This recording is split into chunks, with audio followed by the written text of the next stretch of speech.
Welcome back to The Explainer. Today, we're bringing that absolute fireverse vibe to lay out a no-nonsense, factual roadmap for emotional healing.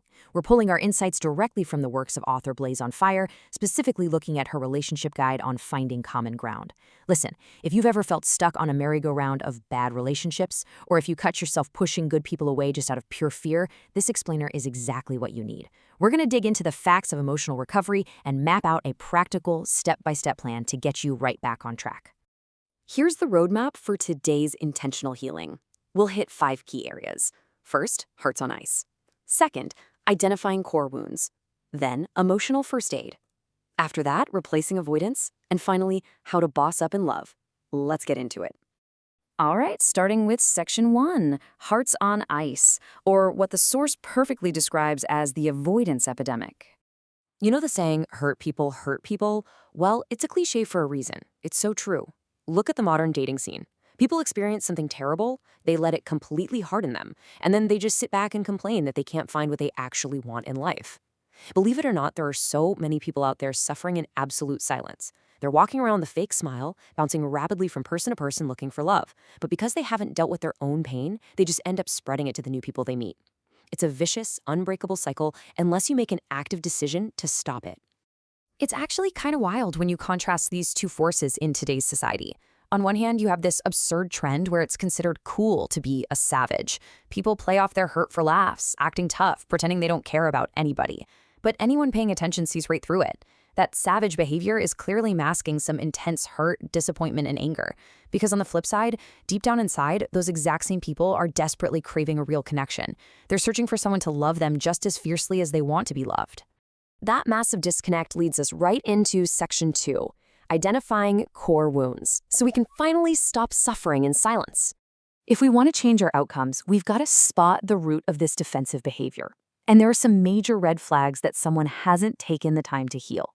We're talking about getting upset over the tiniest little things, freezing your partner out, blowing people off, ghosting them completely, or holding on to grudges like they're gold.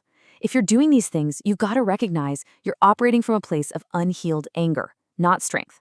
You aren't being a savage, you're just bleeding. And that brings us to this incredibly hard-hitting point from the author. Please stop walking around bleeding on everyone. Listen, attaching yourself to someone just so you aren't alone, without doing the work to heal first, it just won't work. It destroys you, and it destroys the person who is genuinely trying to care for you. You literally cannot build a healthy relationship on top of an open, unhealed emotional wound. So how do we fix it? Let's get into section 3, emotional first aid and the triage protocol. I absolutely love this literal first aid metaphor because it gives us a brilliant step-by-step practical plan for recovery. To stop the cycle of pain, we have to treat emotional trauma exactly like a physical injury. Step 1, apply pressure to stop the bleeding. Step 2, clean the area very well, meaning clear out the toxicity in your life. Step 3, apply more pressure. Step 4, bandage the wound to protect it. And step 5, get plenty of rest. Seriously, it's time to get somewhere, sit down, and give yourself the grace to actually let this process happen. But here is the major catch to this strict triage protocol. We have to establish an absolute boundary. You cannot go back to whatever or whomever hurt you. Doing that while you're trying to heal just rips the bandages right back off. We have to stop expecting the people who broke us to fix us and start helping ourselves. And while you're holding that boundary, you need to pair your emotional first aid with these intentional daily mental health practices. Take time for yourself. Rest. Relax. Meditate. Listen. You've got to do this daily because if you don't, fear takes over. And let me tell you, rushing into new arms just because you're scared of being alone, that is a one-way ticket to profound self-sabotage. Once that wound is securely bandaged, we arrive at section 4, replacing avoidance and finding common ground. Look, we can't just isolate ourselves forever. Eventually, we have to swap out that emotional avoidance for some real, healed confidence. Why? Because keeping your heart on ice triggers a severe downward spiral. A lack of emotion leads directly to a lack of progress in your life. And guess what happens when your progress stalls? Your motivation completely dies. Keeping your heart frozen literally stops your life's trajectory in its tracks. If you truly want love and momentum, you have to thaw out. It's a tragic irony, really. With unhealed avoidance, you might be handed exactly what you've been praying for, but your fear makes you run right back to what hurts you. Now contrast that with healed confidence. A healed mindset doesn't run away. It seeks a relationship where both partners are equally yoked and on the exact same page. It's looking for true common ground, not just chaotic familiarity. Which leads us perfectly into our final phase, Section 5, Boss Up and Love, and proceeding with wisdom.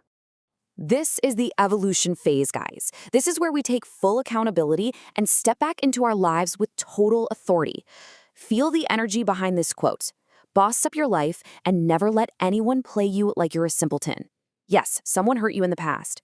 But now, it is time to rise up, remember exactly who you are, and step back into your power. This is that ultimate Fireverse vibe calling you to completely change the game. To pull this off, you need a brand new game plan. And this plan isn't about hiding from love in a frozen state. It's about actively pursuing your life with ironclad protective boundaries firmly established. Remember who you are. Use wisdom, use good judgment, and proceed with caution. You aren't permanently closing the door. You're just being incredibly smart about who you let walk through it. Ultimately, the source text leaves us with this beautiful, reassuring reminder. Despite all the pain of the past, love itself is an amazing thing, but only once you've done the actual work to heal. It's all right to love, and it's all right to be loved. You just have to be ready for it. So as we wrap up this explainer, I want you to really reflect on the practical roadmap we just walked through. If you've applied the pressure, if your wounds are finally bandaged, and if the bleeding has truly stopped, are you ready to unfreeze your heart? Honestly, think about it. Are you ready to boss up your life and accept the connections you actually deserve?